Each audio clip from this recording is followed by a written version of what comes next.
còmics.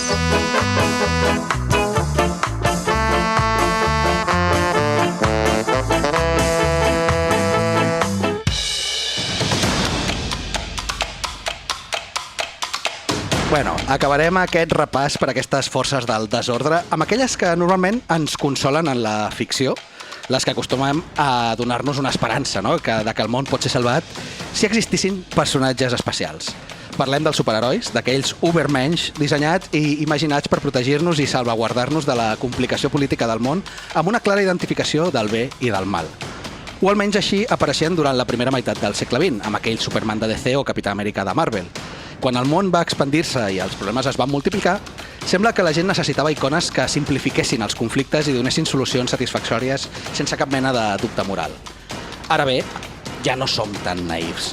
Ja hem comentat més d'un cop que vivim en una època postmoderna i molt cínica i que aquests discursos absolutistes del bé i el mal i tan reduccionistes ja no ens serveixen. Ja als anys 80, alguns autors de còmic, com Alan Moore, del que vam parlar la setmana passada, o Frank Miller, ja van deixar tractats, no? I traçats una miqueta més crítics i profunds sobre els superherois, però va ser al canvi del mil·lenni on aquesta integració del mite superheroic amb l'actualitat del món real es va donar una de les obres més definitives, jo crec. Podríem estar parlant de The Boys, oi, Pol? Totalment. Algun dia, Podríem anar-nos, com deia, als 80 i parlar de Watchmen, també, o de Caballeros, o El regreso del Caballero Oscuro. Aquest punt macarra, no? Una mica. O podríem parlar d'un còmic del mateix autor del que parlarem avui, que seria Kick-Ass, que ja és directament la subversió còmica, la subversió còmica, no? Però jo estic preferint abordar el tema amb un còmic de personatges que són antisistema sense pretendre-ho. Vull parlar-vos dels Ultimates de Marvel.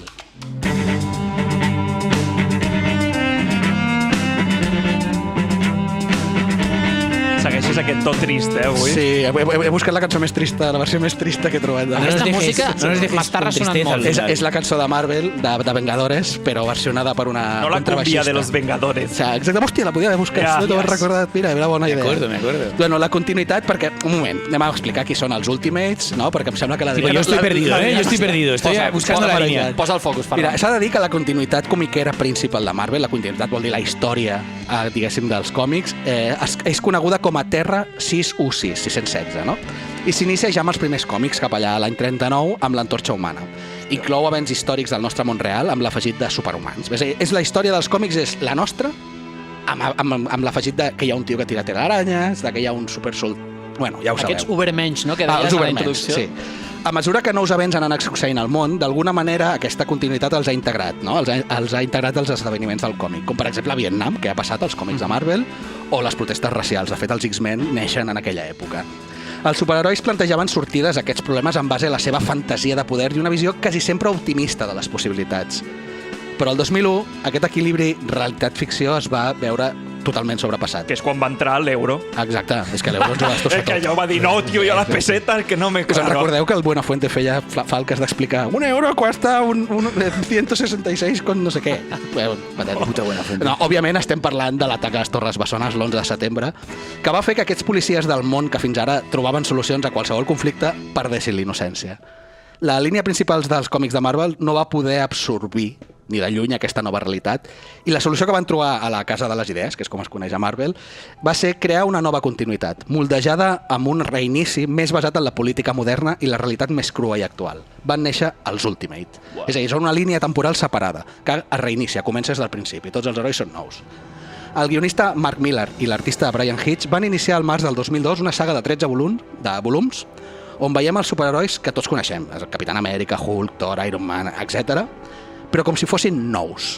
En aquesta versió dels fets, els poders i característiques dels personatges són quasi iguals que les que tots coneixem a la línia de continuïtat principal, però els caràcters i motivacions s'adapten a aquesta nova realitat mundial que els ha obert els ulls, i ja no només el terrorisme global, sinó el reaccionisme i el neoimperialisme americà. O sigui, estem parlant d'una Marvel post-11S. Sí, és com una reacció que va tenir Marvel va ser hem de fer que els personatges s'adequin més a lo que està passant al món. És que sobretot jo crec que el que va passar és sempre el terror, el monstre còsmic, el no sé què, i ara de cop és que el terror també el pot sembrar el terrorista de turno, la persona, no?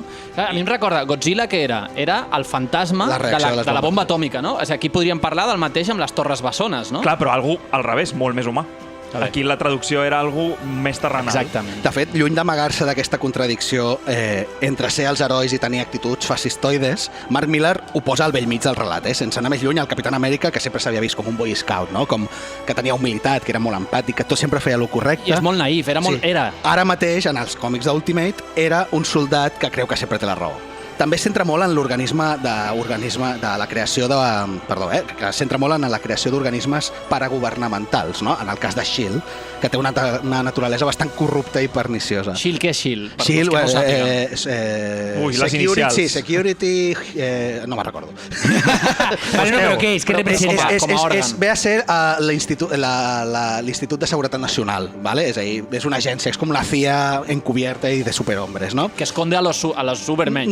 No els contracta i els fa emplear pel bé de la seguretat nacional, no? Mercenaris. Que els hi serveix d'excusa per transgredir les lleis, la moral i transmuta, ja et dic, una agència que està controlada de forma molt maquiavèlica per un Nick Fury, que antigament era un soldat del Vietnam de blanc, amb l'aspecte de David Hasselhoff, i ara és negre amb l'aspecte de Samuel L. Jackson, que va acabar sent Nick Fury a les pel·lícules. L'únic punt en comú és el parche en el ojo, no? Aquest parche que porta Nick Fury. Perquè té una ferida que les pel·lícules fa poc ens van desvelar com s'havia fet, no?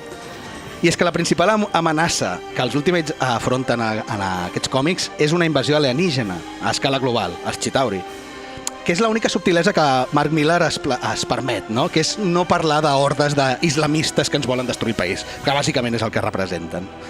Però la resta tampoc és que sigui molt subtil, Els herois són alcohòlics, depredadors sexuals, maltractadors i fins i tot psicòpates i caníbals, perquè el Hulk és l'hòstia. Bueno, i el maltractadors ho dius per la... El Hank Pym. L'hombre hormiga. L'hombre hormiga que matxaca la dona d'una forma... O sigui, em dóna la sensació, el trauma que podria tenir gent després de l'11S, aquesta idea de posttraumàtica, està en tot això, no? Sí, clar, és que és una reacció que té l'univers Marvel cap a tot plegat i sembla denunciar com otorguem poders absoluts en moments de crisi a gent que en realitat són acomplexats o maníacs, no pas aquells herois de l'època daurada sense cap mena de falla i que són tan confiables.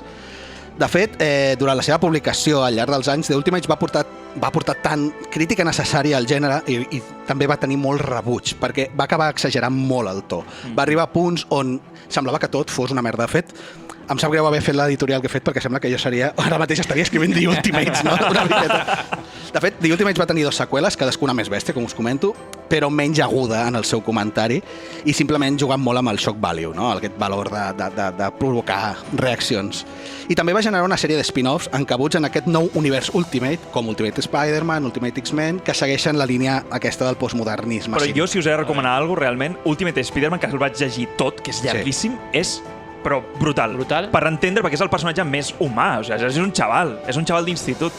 Llavors, realment... I tu, Ferran, ¿Tiene algo que ver con la animación o qué?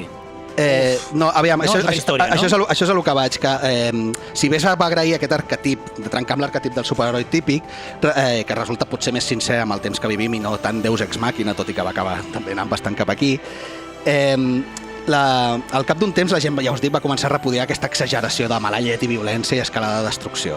I segurament per això el 2008, un cop Marvel decideix arrencar el seu univers cinematogràfic amb la pel·li d'Iron Man, l'enfoc realista d'Ultimate s'agafa, però alhora es mesura una miqueta aquest cinisme, es rebaixa el to, no?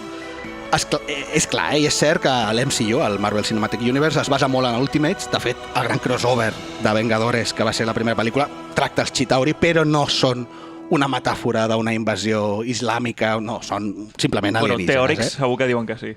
Ja, bueno, alguns ho hauran fet, I de fet també parla de la conspiració a Winter Soldier, de S.H.I.E.L.D. i tot plegat, Ja us dic que portem 20 pel·lícules, més de 20 pel·lícules, 23 si no m'equivoco, haurien de ser 24 però no s'ha estrenat, i l'univers Marvel ha tornat una miqueta cap al naïf, no? És a dir, hem abandonat una miqueta aquest cinisme, com amb ganes de tornar a creure'ns i a tenir il·lusions a la vida, com hauria de fer jo després de l'editorial d'aquest programa al principi. Però vaja, jo vaig disfrutar molt de Ultimates en el seu moment, i jo us la recomano, en especial la primera saga, i et fa pensar més enllà de superpoders i de capes, et fa pensar en política, et fa pensar en com està l'estat del món, És una idea alegòrica, Sí. Ja us dic que a vegades està bé recuperar aquest infantilisme, perquè potser sí, Adriano, no?, que de la ignorància es viu una miqueta millor. Hombre, la ignorancia da la felicidad, gran momento de Matrix. I amb això arribem al final, perquè ens queda un minutet, nois. No, lo que te preguntaba en un momento, ¿no? Sí. Realmente nos estás hablando de los cómics, la proyección que tiene a nivel serial, animación... Ho han portat, però com cine... que l'animació dels superherois sempre s'ha portat a l'infantil, sempre han descartat la part violenta. I és una llàstima, perquè una de les coses millor que té el còmic és no amagar que, per exemple, els superherois creen danys col·laterals. Sí. Jo tinc una pregunta. De tota aquesta saga, moment clau, un moment que diguis, esa vinyeta, ese moment, amb què et quedes? Per mi, del primer còmic, Hulk hetero. És a dir, si no us dic res més, vale? Hulk Mític. hetero. Nois, hem d'anar tancant, queden 30 segons.